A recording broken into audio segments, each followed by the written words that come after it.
네, 그리하지 아니하실지라도 라는 말씀으로 함께 은혜 나누겠습니다. 다니엘서는 잘 아실 거라 생각이 들어요.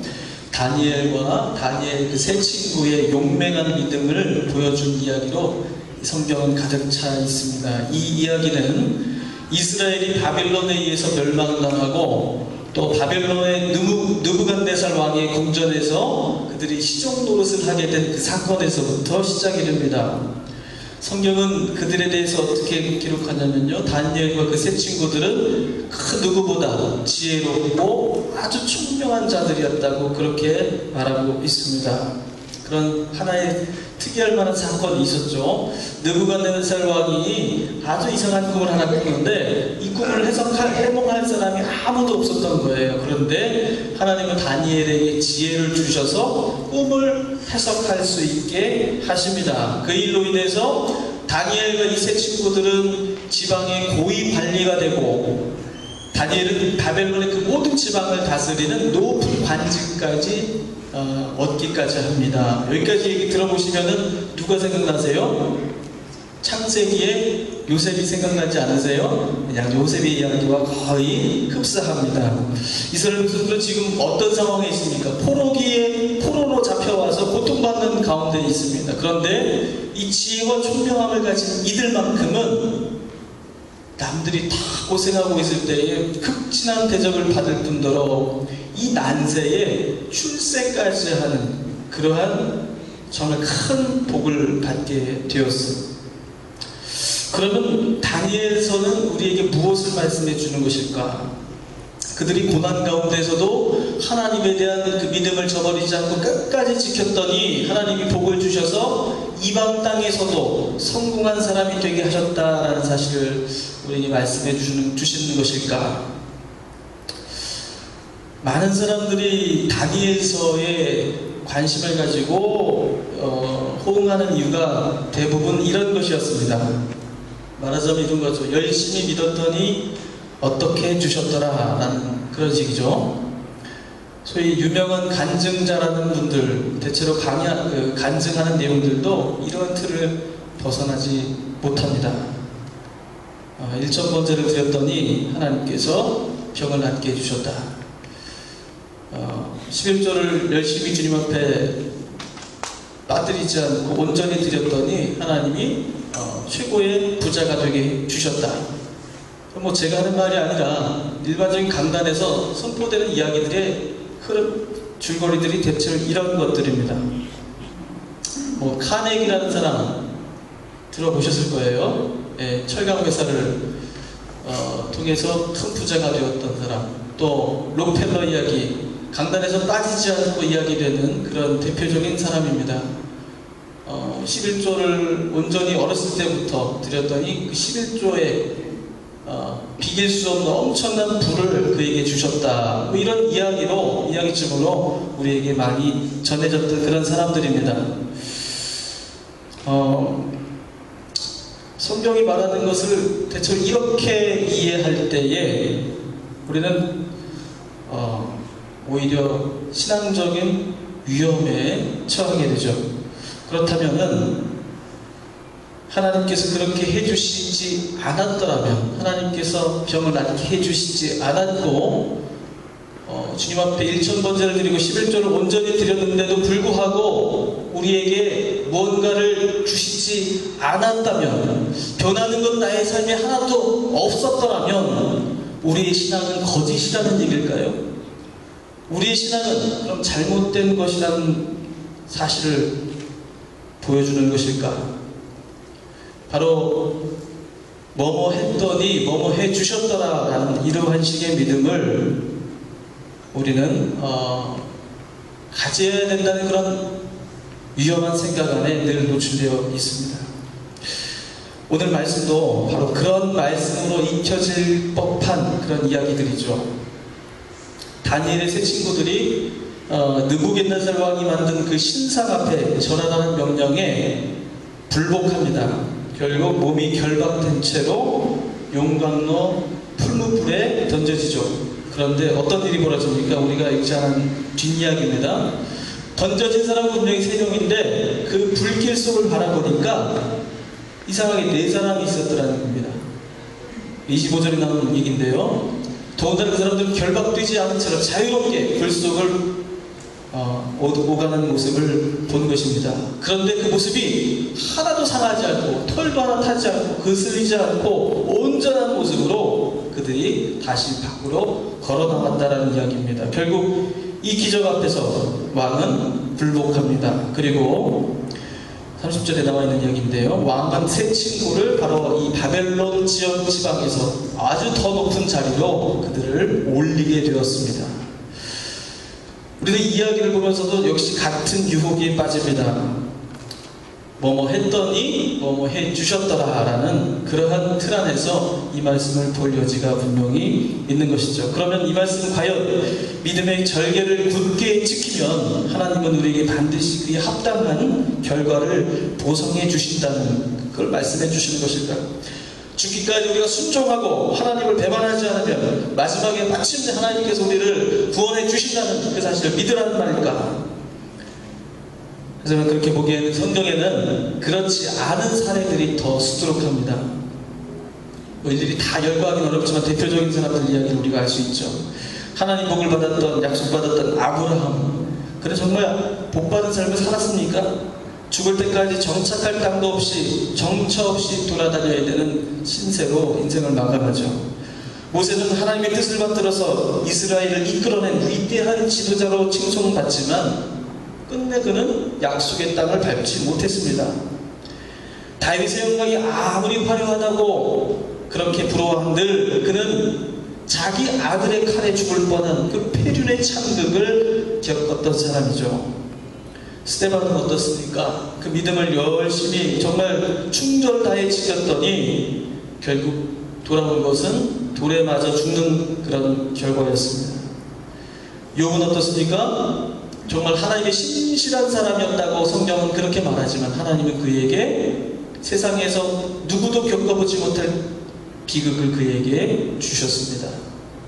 바울은 예수 믿고 전도자가 되었지만 숱한 죽을 고비를 만났고 죄수의 신분으로 마침내 비참한 삶의 마지막을 마치게 됩니다. 하나님을 잘 믿었다는 성경의 많은 사람들의 이야기는 결코 성공과 행복으로 끝나지 않습니다. 오늘 우리가 읽은 이 말씀, 이 다니엘서만큼은 그래도 하나님을 믿는 사람들, 열심히 믿었더니 그 결말이 그나마 행복한 사람들, 성공한 사람들의 케이스로 끝나는 그런 경우예요. 그러다 보니까 다니엘서가 그렇게 그 숱한 고난의 이야기 속에서 돋보이는 이유이고 이 말씀의 위로를 우리가 얻으려고 하는 그런 이유입니다. 그런데 결코 성경은 냉정하게 말씀드려서 하나님 믿으면 잘 산다라는 사실을 결코 말씀하지 않습니다. 그런 주장은 세상의 이치이고 우상을 믿는 자들이 우리를 유혹하는 말들일 뿐입니다. 믿음은 그렇게 믿음을 주님께 드리는 대신 성공을 돌려받는 하나님과 주고받는 거래 같은 것이 아니라는 것입니다. 다니엘과 세 친구는 난세의 영혼과도 같았고 먼 타국에서 출세와 성공의 길을 걸었던 특별한 사람들임은 분명합니다. 그러나 그 성경이 말하는 것이 굳센 믿음 뒤에 따라오는 보상은 아니라는 것이죠. 다니엘서가 말씀하는 믿음이란 무엇일까? 바로 내가 바라고 기도하는 것이 이루어진다는 확신이 아니라 꿈은 이루어진다는 그런 믿음이 아니라 뭡니까? 하나님이 세상에 만물의 모든 것의 주인이시고 모든 것을 결정하실 수 있는 유일한 주권자시라는 그 단 한 가지 사실, 그것을 말하는 것이 바로 다니엘서라는 것입니다. 이것을 인정하는 것이 믿음의 시작이고 또 믿음의 끝이라는 말입니다. 여기 어떤 단서를 달거나 조건을 다는 것, 그 어떤 것도 결국 허용되지 않는다는 것, 이것이 바로 다니엘서가 전하는 신앙입니다. 그리고 하나님이 주인이심을 인정하는 그 신앙은 바로 우리가 읽은 말씀처럼 그리 아니하실지라도의 신앙으로 반드시 표현되어야 한다는 것이죠. 그것을 16절부터 18절이 말씀해 주고 있습니다. 우리가 이 말씀을 들여다보기 전에 16절과 18절의 말씀은 바로 15절의 왕의 물음에 대한 다니엘 친구들의 대답이라는 점을 우리가 먼저 새겨야 하죠. 그래서 15절을 먼저 보면 왕은 세 친구들에게 타협을 제안합니다. 지금이라도 신상 앞에서 절을 하면 살려주겠지만 그렇지 않는다면 당장이라도 내가 너희들을 풀무불에 던지겠다는 것이죠. 그리고 묻습니다. 15절 마지막 절 이렇게 되어 있습니다. 능히부터 한번 읽어볼까요? 능히 너희를 내 손에서 건져낼 신이 누구이겠느냐 하니. 너희를 지금 살리고 죽일 수 있는 힘이 어디서 나오는지 현실을 따져보고 네가 가진 이성을 동원해서 판단해 보라는 말입니다. 누구입니까? 하나님입니까? 마르두개의 신입니까? 여러분, 그건 눈으로 확인할 수 있는 현실이 아니겠습니까? 왕은 바로 이 부인할 수 없는 이 현실을 그 친구들에게 보고 직시하며 그것을 옳게 판단하라고 충고하고 있는 것입니다. 하나님도 좋고 신령도 중요하지만 그런 건 다 너희들이 먼저 몸을 건사하고 나은 다음의 문제이지, 지금 내가 죽고 사는 것을 결정하는 것, 그건 마르두기라는 사실, 그건 우리가 부인할 수 없지 않느냐는 것이에요. 그러니 제 아무리 네가 하나님이 중요하다 말한다 한들 이 현실적인 문제 앞에서 선택해야 할 것을 선택해야 하지 않겠냐고, 인정해야 할 것을 인정해야 하지 않겠느냐고 그렇게 물어보는 것입니다. 우리가 겪는 신앙의 가장 큰 난제가 바로 이것입니다. 사탄은 하나님을 믿는 것의 중요성을 부정하고 우리를 시험들게 하지 않습니다. 사탄은 이렇게 다가오죠. 하나님도 중요하고 예배도 마땅히 드려야 하고 기도의 생활도 거스를 수 없다는 것 다 알고 나는 이해한다. 하지만 그럼에도 불구하고 지금 내 상황을 직시하라는 것입니다. 내 현실이 지금 어떻게 돌아가는지 한번 냉정히 바라보라고 말을 걸어보는 것이죠. 내 상황을 지금 더 이상 악화시키지 않고 조금이라도 낫게 하려면 내가 무엇을 선택해야 하는지 이성으로 보고 판단해 보라며 우리에게 말을 걸어오는 것입니다. 이런 사탄의 모습은 예수님이 계셨을 때에도 나타났습니다. 예수님이 가시는 길을 미리 준비하기 위해서 한 여인이 예수님의 발에 값비싼 향유를 붓고 머리로 그 발을 닦아드렸을 때에 곁에 있던 유다가 무엇이라고 말했습니까? 무엇이 더 유익한 일인지 생각해보라는 것이었어요. 그것을 거기다 붙지 않고 향유를 팔아서 가난한 자들에게 나눠주는 게 더 선한 일이지 않겠냐고 그렇게 물어보는 것입니다. 유다가 그렇게 말한 것은 그 마음에 사탄이 들어있었기 때문입니다. 사탄은 사악한 말로 우리를 유혹하지 않습니다. 무엇이 더 현실적이고 무엇이 더 유익한지를 단지 선택하긴 합니다. 그러나 그 사탄이 의도하는 것은 무엇입니까? 아무런 양심의 가책도 없이 마음의 찔림도 없이 하나님을 멀리할 수 있는 명분을 너 스스로 만들고 찾다는 요구인 것이죠. 하나님을 멀리해도 되는 정당한 이유를 스스로 가지게끔 하기 위한 것이 바로 사탄의 전략인 것입니다. 우리는 그러한 유혹과 늘 함께 살아갑니다. 예배를 하지 않아도 되는 정당한 이유, 하나님께 헌신을 드리지 않아도 되는 그 합당한 이유, 그런 이유들이 언제나 우리를 따라옵니다. 그런 이유로 한 번, 두 번 하나님을 멀리하면 그것이 습관이 되고 그것이 바로 죄가 들어서는 하나의 통로가 되어버리고 맙니다. 어떤 말로도 어떤 하나님의 말씀이 들어와도 마음의 양심의 가책과 찔림이 찾아오지 않습니다. 마음이 무뎌지고 하나님을 점점 멀리하게 되죠. 사탄은 우리가 생각하듯이 흉측한 몰골로 검은 망토를 두른 채 찾아오지 않습니다. 어떤 모습으로 찾아와요? 선한 모습으로, 현실적이고 이성적인 모습으로. 다만 무엇이 현실적인 선택인지 내 똑똑한 머리로 생각해 볼 것을 단지 제안할 뿐입니다. 다니엘의 세 친구들은 바로 이런 문제 앞에 서 있습니다. 그런데 그들이 직면한 이 문제는 단지 소소한 이익을 취할 것인지 말 것인지 그런 문제가 아니었습니다. 인간의 매우 근본적이고 본질적인 그런 선택의 문제였습니다. 무엇입니까? 죽을 것인가 살 것인가? 여러분, 이보다도 중요하고 이보다도 현실적인 문제가 어디에 있습니까? 이성을 가지고 조금만 생각해 본다면 죽고 사는 문제 앞에서 무엇을 선택해야 할지는 너무도 자명하고 당연한 것이 아니겠습니까? 그런데 그들은 참으로 놀라운 말로서 오히려 의기양양하게 그들을 자극쳐오는 왕을 제압하고 맙니다. 어떻게 대답하죠? 16절 마지막 부분을 한번 읽어보겠습니다. 우리가 시작. 우리가 이 일에 대하여 왕에게 대답할 필요가 없나이다. 단호하죠. 더 이상 논할 여지가 없다는 말입니다. 더 이상 대꾸할 필요도 없고 일고의 가치도 없는 말이라고 일축하는 것이죠. 자신의 생명을 앞에 두고 여러분, 어떻게 이렇게 무책임하게 말할 수 있는 것입니까? 어떻게 이런 말로써 그 앞에 응수할 수 있다는 것입니까? 여러분, 그 이유를 우리 17절에서 찾을 수 있습니다. 우리 17절 같이 읽어보겠습니다. 왕이여, 우리가 섬기는 하나님이 계시다면 우리는 맹렬히 타는 풀무불 가운데에서 능히 건져내시겠고 왕의 손에서도 건져내시리이다. 여러분, 그 이유가 어디에 있다고 말합니까? 하나님은 분명히 살아계신 분이시기 때문이다라는 것이죠. 왕이 앞에서 물어봤죠. 누가 너희를 능히 건져주겠느냐? 생각해봐라. 너희 지금 하나님 되겠느냐? 지금 당장 이 현실 앞에서는 너희들이 바라봐야 될, 손을 내밀 수 있는 사람은 마르둑이 아니겠느냐?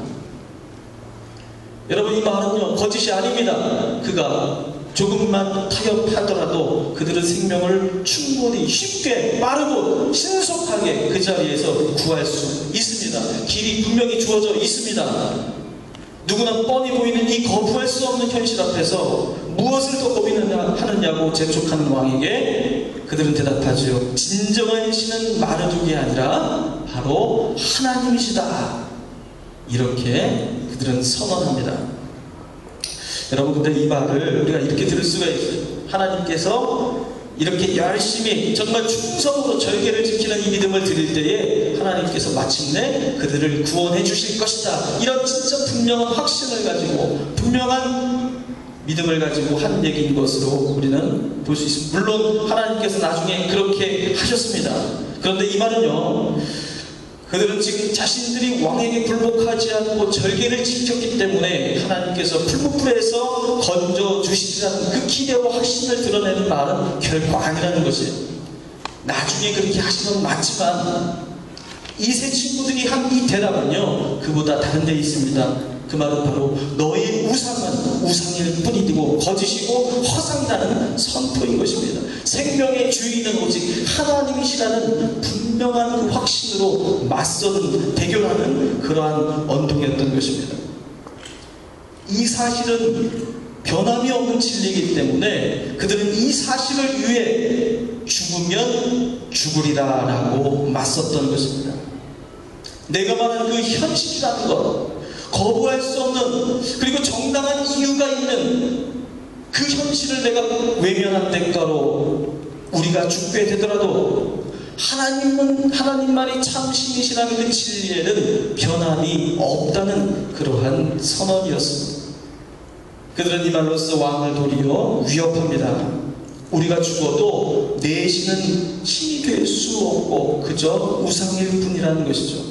그들은 죽음을 선택하기로 한 담대함으로 왕의 현실적인 그 거부할 수 없는 유혹을 무용지물이 되게 만들어 버립니다. 18절은 바로 그 왕의 회유에 결정타를 날리는 그러한 장면입니다.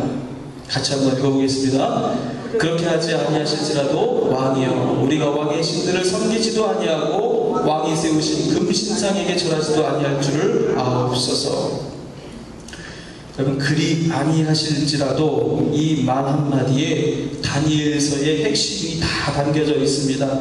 그들은 이미 생명을 포기하는 대신 마르둑의 도금된 신상이 거짓 우상임을 증명하기로 결정했습니다. 그들이 생명의 소중함을 몰라서가 아니라 현실적인 판단이 무엇인지 몰라서가 아니라 무엇이 자신들을 살릴 수 있는 결정이 무엇인지를 몰라서 내리는 우둔함 때문이 아니라 단지 그들은 우리가 죽거나 살거나 관계없이 하나님께서 우리를 불에서 건져주시든지 그리 하지 않으시든지 하나님은 하나님이시다는 그 사실에는 변함이 없다는 것입니다.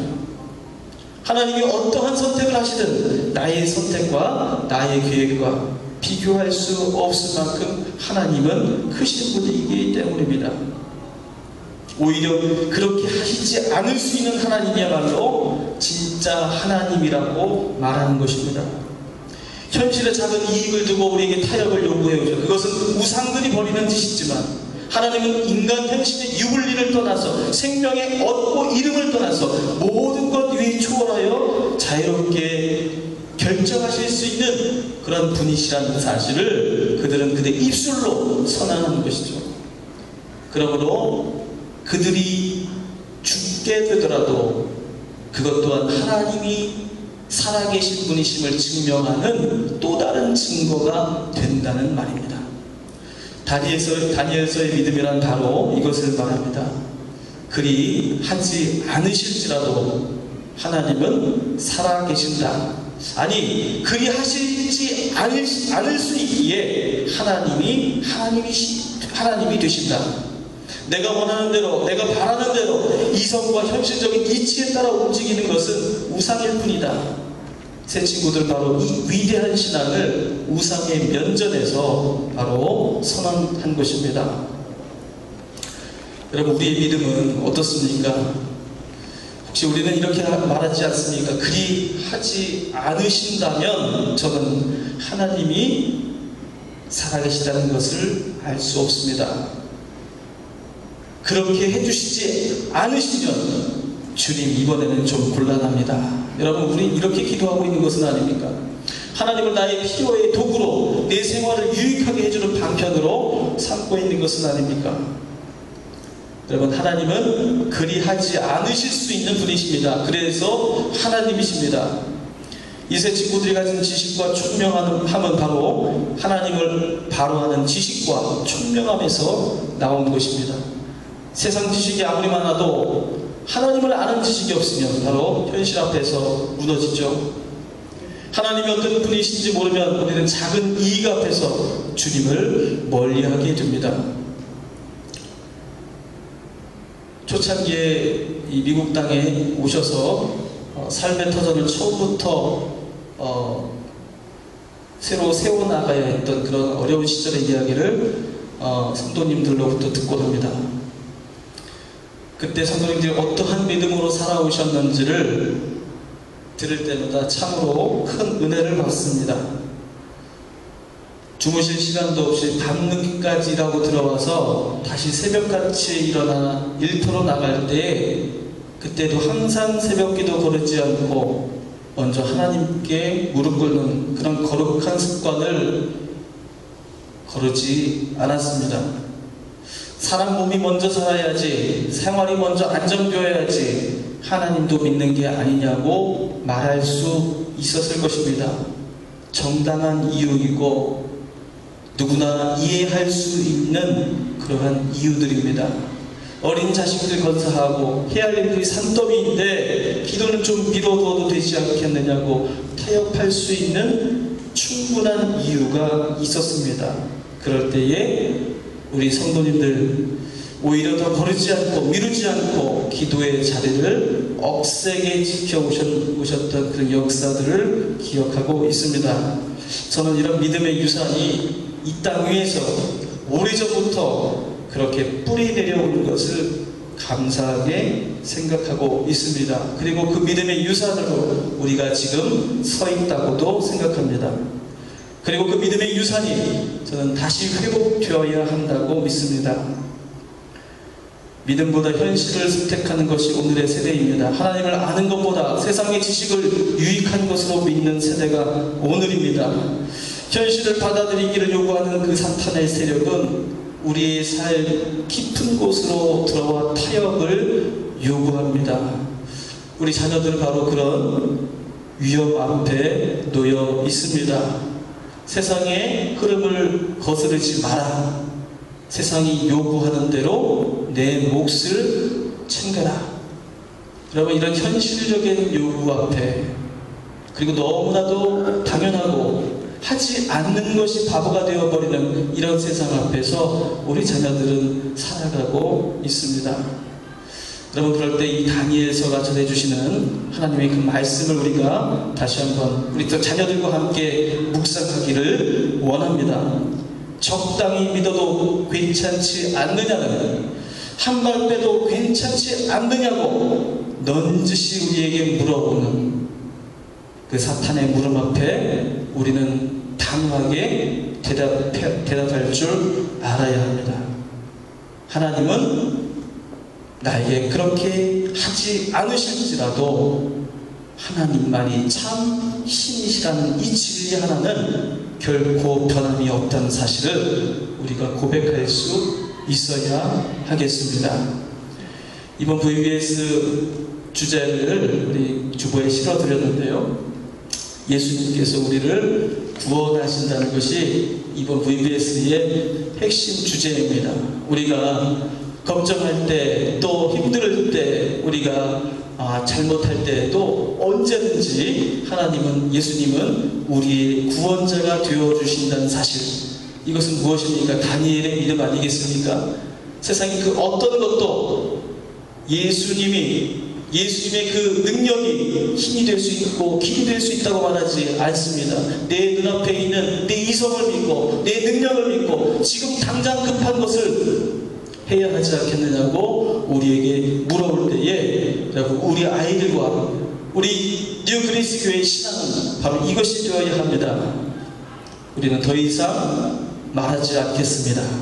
더 이상 할 말이 없습니다. 나는 그리하지 않아야 하실지라도 하나님께서 참 하나님이시라는 사실을 더 이상 저는 의심하지 않습니다. 이렇게 주님 앞에 단호한 우리의 믿음을 드리게 되는 그런 VBS가 되기를 바랍니다. 우리 다니엘 같은 믿음으로 정말 우리가 세상 속에서 정말 구별받고 세상에 새로운 진리의 복음을 들고 용감하게 모든 문제를 이겨나가는 그런 능력의 주님의 자녀들이 되기를 바랍니다. 이 믿음으로 나갈 때에 우리도 현실에 매인 노예가 아니라 하나님의 자유로운 자녀로 살아가게 되실 줄로 믿습니다. 함께 기도하겠습니다.